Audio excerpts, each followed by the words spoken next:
It's really him, boys. John shooting the Spinatio.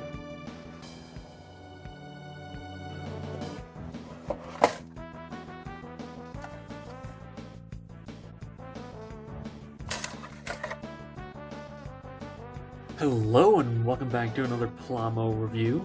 Today we're taking a look at the 30-minute mission Spinatio Army type. Alright, and starting off as always with the articulation. The head's on a ball joint as well as a hinge. Kind of broke his neck. Shoulders are ball jointed as well as a hinge out to the side. A rotation at the bicep. Single jointed elbow though it gets most of a full bend. And the hands as always around a ball joint. Then for the torso we have a ball joint up here, a side-to-side swivel in the waist, as well as a ball joint down at the bottom. Master grade style hips, which means they hinge down independently. Universal joints for the hips themselves. Thigh swivel for a full rotation. Double jointed knee for a full bend. Forward back is really good in the ankle, as well as a frankly ridiculous pivot. So the Spinatio continues to be one of the best articulated figures I own. Now, as for accessories, there's no color correction, it's 30-minute missions. I did do silver beyond the visor, as always, but that's not necessary. Also, I do want to take a moment to point out the nuclear Mountain Dew green of the visor. It looks amazing. I love this color. The rest of it is olive drab, so this will color match with that ground type Alto they released a while ago. Kind of wish I'd gotten that for the lower legs at this point, but whatever. For accessories, you get the standard Spinatio hands, open palms, 2 holding hands, and an angled holding hand. As usual, only 2 back caps, so you gotta swap them around, but that's not a big deal. And then of course you get the army type armor, which requires the use of the alternate shoulder pieces, which are a little bit wider, which allow the shoulder armor to clip onto them. And getting the Spinatio all armored up, and it's a pretty drastic aesthetic change.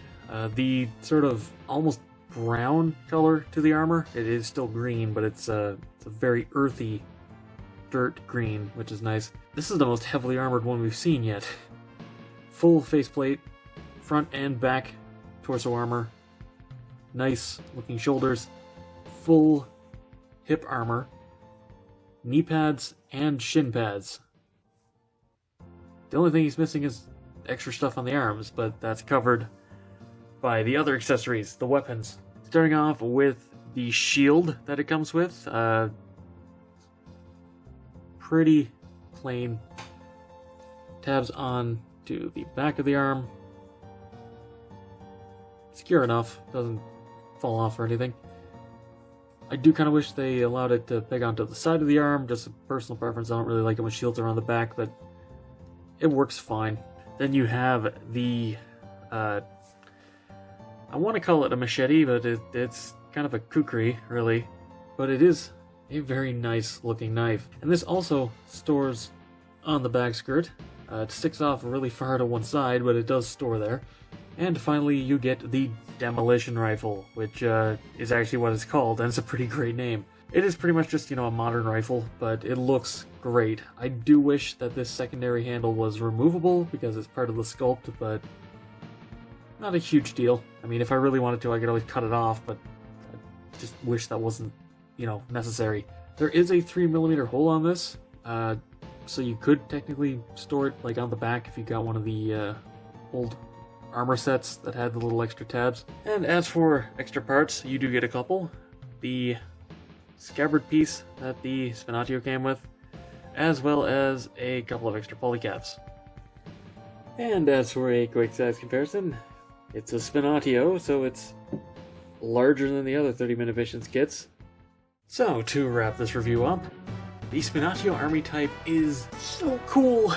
I love the Maxion faction in general. The Spinatia are also great, and the Spinatio is such a good base unit, and the really cool armors they're doing for it, they just announced tonight, as of recording, they all look so cool.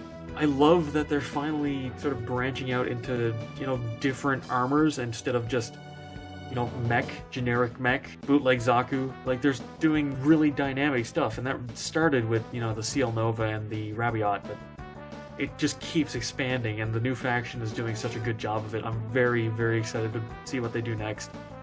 I'd highly recommend you trying to pick up one of these. This is a really, really cool kit.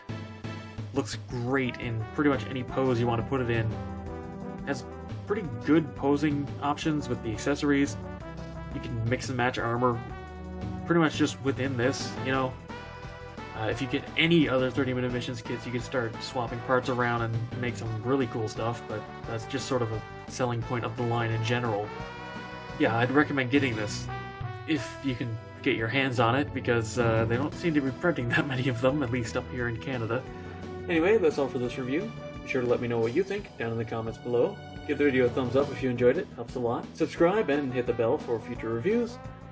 Go follow me on Twitter for updates, and consider supporting me on Patreon so I can keep making reviews just like this one. And as always, until next time, happy building.